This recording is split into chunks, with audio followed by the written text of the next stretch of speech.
If you'd ever seen Clyde and Jessica out on the street, you wouldn't have spared them a second glance. That's how utterly normal they were. That's how seamlessly they blended into the fabric of Millbank, South Dakota, a small town that they'd called home for many years. They had an infant son named Ty, and another baby on the way that they'd named Anika. But as it turns out, there was a wolf in their midst as well. 10 days before Christmas, 2021, Clyde's brother Brent was called over to the station by Police Chief Boyd Van Voren for 2 reasons. Firstly, he wanted to exchange Christmas cards with Hanson, and secondly, he wanted to ask about how things were at home. There'd been reports of disturbance at the Hanson residence, especially regarding tension between Hanson and his sister-in-law. When the police chief asked Hanson if there were any updates on the situation, all Hanson had to say was, they no longer live there.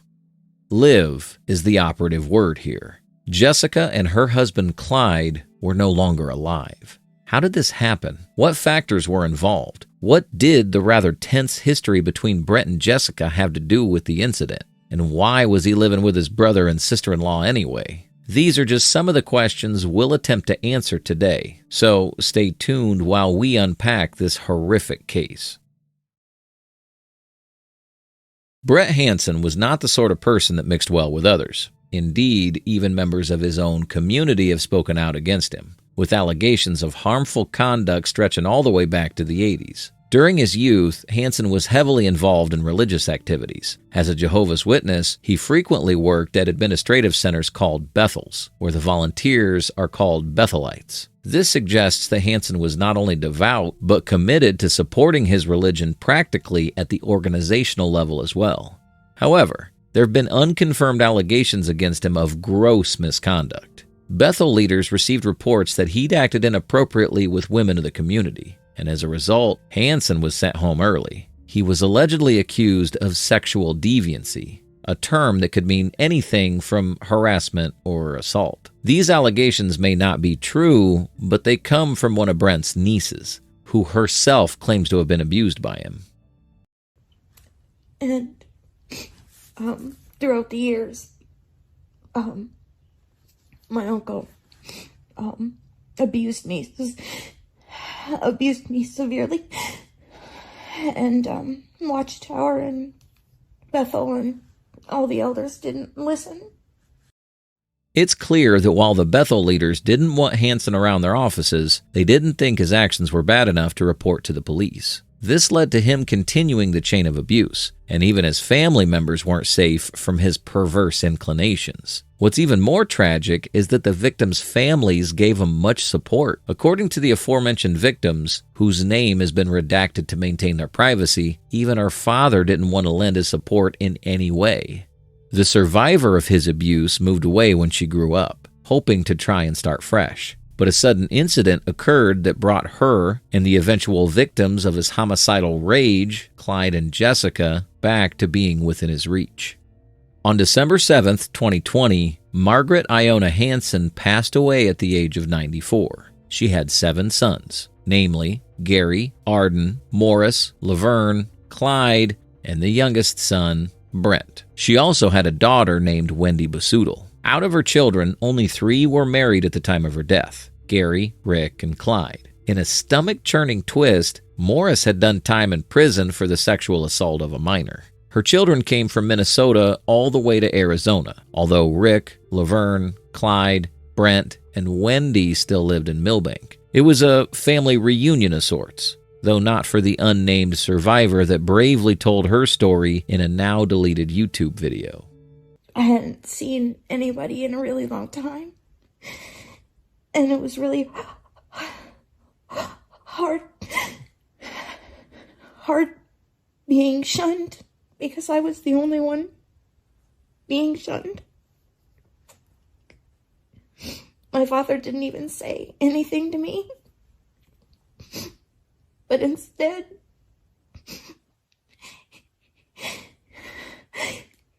he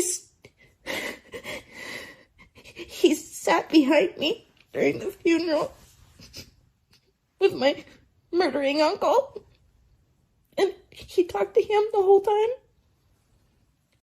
The innocent woman, whose only crime was being related to a predator that set his sights on her, was shunned by her own family. It's a sign of the deep lack of regard that so many communities give to survivors of abuse. Oftentimes, the victims are the ones that have to swallow their rage and sorrow and find peace elsewhere, because neither the family nor the community cares. It might not happen all the time, but it happens often enough that this woman had to watch as Brent Hanson only escalated his desire to cause pain to others. One member of the Hanson family that his unnamed survivor talked to was Jessica. Brent was about to move in with her and Clyde, and she had no idea what kind of person he was. The survivor tried to tell Jessica that she was putting herself at risk by allowing Brent to stay with her, but it was no use. The Hanson family wanted to discredit the survivor for accusing Brent of abusing her when she was a child, and when so many people in the room were implying that she couldn't be trusted, Jessica was inclined to agree with them. The following year would prove to be one of the most stressful of Jessica's life. Jessica Hernandez was about 30 years younger than the man she eventually married. However, by all accounts, Clyde was a gentle and caring husband, and the couple were known for being devout and generous. Even so, Jessica, a native of New York, must have found the relatively quaint environment of South Dakota to be a bit of a culture shock. And then there was the fact that her brother-in-law was living with her. Brent occupied the basement portion of the home, while Clyde and Jessica lived on the upstairs floor. Clyde had a decent job in merchandise marketing at a local retail outlet, and he was able to afford a good life for his wife and son. With another baby on the way, Clyde and Jessica were clearly looking to the future, hoping that they could grow their family. Clyde's mother had had 8 children, so it's possible that he wanted something like that himself. Little Ty was the center of their lives, but Jessica had a life outside the home as well. She joined a book club in town and was well known throughout the community, so her social circle was quite full. In November of 2021, the members of her book club even threw her a surprise baby shower. It turned out to be the last time the group ever saw Jessica. By the way, I post true crime and new cases here every day, so if that sounds like your kind of thing, please consider subscribing. It helps a lot. Jessica reportedly experienced poor mental health on several occasions over the course of the year. It's possible that these symptoms were caused by her pregnancy hormones, but it's also highly likely that Jessica was just depressed. By July of 2021, her mental health became so poor that she had to spend some time at a mental health facility. Since Clyde was always busy with work and also had to take care of their child, Jessica asked Brent to take care of the family dog. But for some reason, the dog just went missing while Jessica was away. When she returned, her beloved pet was nowhere to be found. And when she asked Brent about it, all he said was that he sent it to a farm. He refused to divulge the location of this farm, if it even existed in the first place. Just like that, Jessica had lost her dog to a man that clearly didn't see what the big deal was. While there's no way to confirm this, Hanson's behavior strongly suggests that he killed that dog. Sending a dog to a farm is a common euphemism used to describe a dog's passing to a child. Could Hanson have been using this specific phrase to subtly tell Jessica that he'd killed her dog? And if he did take it to a farm, why did he do that without the consent of the pet's owner? Hanson claimed that he just didn't want to have to take care of the dog. He also stated that if the dog came back, he might need to start caring for it again, which was something that he simply didn't want to do. Either way, the circumstances behind the dog's disappearance were suspicious, to say the least, but what followed was nothing short of shocking. Jessica was understandably upset that her dog had just been taken away from her without so much as a word. The fact that Hanson was refusing to be upfront about it or even consider getting the dog back made her angry, just like it would anyone else. It was at this point that Hanson unleashed the kind of fury that you'd never expect from this mild-mannered, normal-looking man. As Jessica told him to take some accountability and possibly try to convince that what he'd done was indeed a violation of trust, Hanson used all his might to shove her and then started slamming his fists down on her head. Remember, this is a woman that was 4 to 5 months pregnant at the time. The fact that she had a baby in her belly did nothing to quell Hanson's rage. It seemed as though he was angry at her for daring to question him at all. It's fair to say that the attack came from Hanson's misogyny. His belief that women were worth less than him, and that Jessica had no choice but to accept the decisions of men, no matter how ridiculous or hurtful they might be. It bears mentioning that Clyde was there at the time, and he stepped in to stop the assault. The police were called, and Jessica filed a report against her brother-in-law, leading to him getting charged with 2 counts of simple assault. But it seems as though he was bailed out of jail not long after. It's possible that one of his brothers helped him get out of jail as he awaited trial. Potentially even the father of the unnamed survivor that bravely told her story only to be ignored. It's important to draw attention to this fact. Hanson was enabled by his brothers, and even by the religious community. Bethel leaders and religious elders were aware of the kind of person he was. What happened next could have easily been stopped, but it wasn't. And as Christmas approached, Police Chief Van Voren heard something he'll never forget. It's time we circle back to the moment of the confession. Hanson exchanged Christmas cards with the police chief, and subsequently told him that Clyde and Jessica don't live there anymore. This was a conversation that lasted about 30 to 40 minutes, during which Hanson and the police chief exchanged pleasantries before Hanson made the curious statement.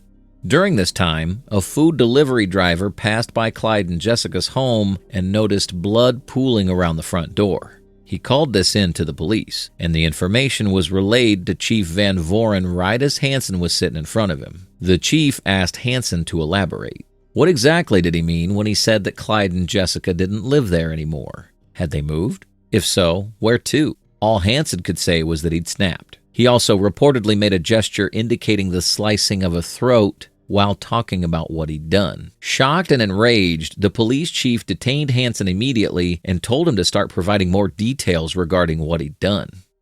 On December 12th, Jessica was out possibly running some errands or potentially visiting the doctor. Since she was nearly 9 months pregnant by this point, she wouldn't be home until the next day. And with her out of the house, Clyde and his brother were alone together. Something that may have resulted in a bit of family bonding time if Hanson were anywhere close to being a normal human being. While his brother's back was turned, Hanson picked up a baseball bat and smashed Clyde's skull in with it. He struck him again and again and again until he finally stopped moving.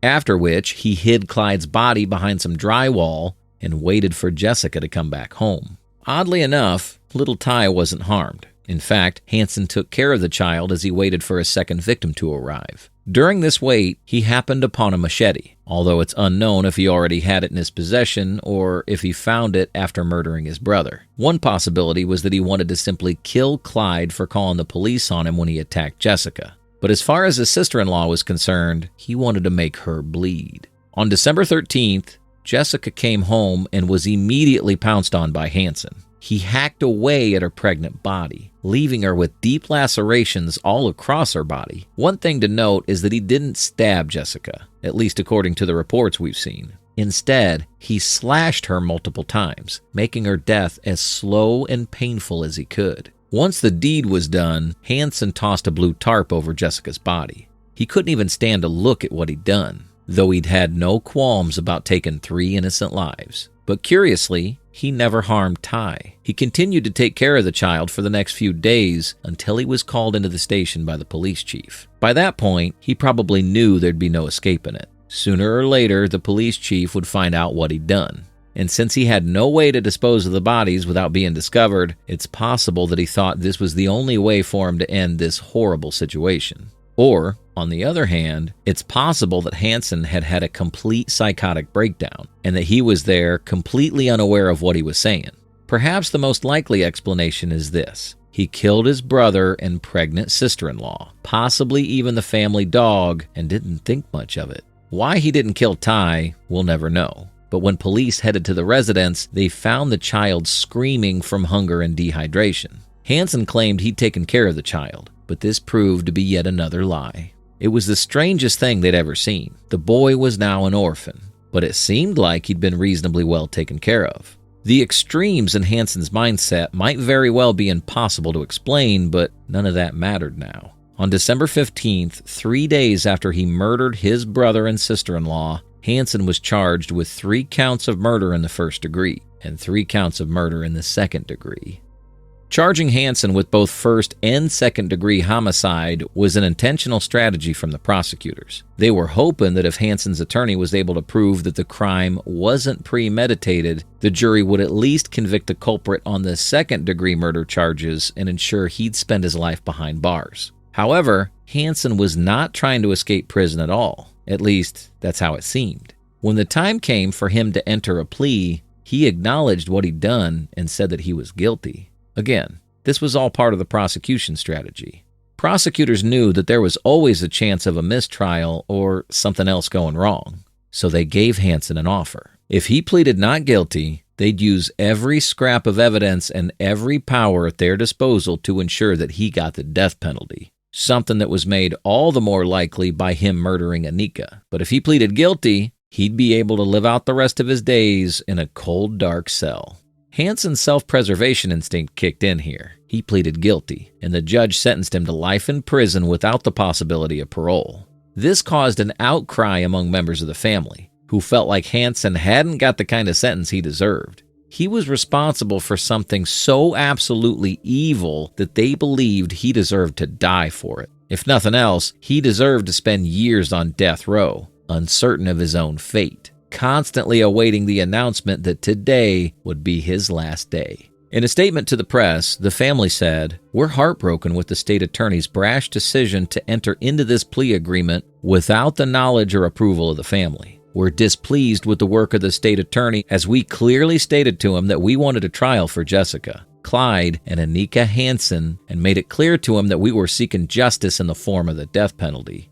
However, there's one wrinkle to the case that must be addressed. One member of the jury was reportedly against the death penalty. So if the prosecutors had gone that route, the chances of a mistrial would have been greatly increased. Instead, they decided to offer Hanson a plea deal to ensure he got a life term without them having to prove his guilt. In the end, no outcome would have brought Clyde, Jessica, and Anika back. Some will say that Hanson should have died for what he did. Others will say that he's at least behind bars where he can't hurt anyone again. With Ty now orphaned, the Hernandez family started trying desperately to bring him back to New York. They wanted him out of the South Dakota environment that led to him being confronted with such lifelong trauma. But a move like this required money, and lots of it. Jessica's cousin, Veronica Torres, set up a GoFundMe account to help pay for the expenses, and the amount was thankfully met. Ty's current status is unknown, but there's a chance that the Hansons might fight to keep him with them. Considering the presence of at least 2 predators in the family, one can only hope that the Hernandezes are able to get custody and bring Ty to safety. What drives a human being to commit such acts of violence? Oftentimes, these incidents are rooted in control, entitlement, and rage. Misogyny also often plays a role here. Family annihilators see their families as extensions of themselves, and they hate the idea of losing even the tiniest bit of control. When their sense of control is threatened by financial strain, relationship breakdowns, or personal failure, they may lash out in a twisted attempt to assert dominance or reclaim power.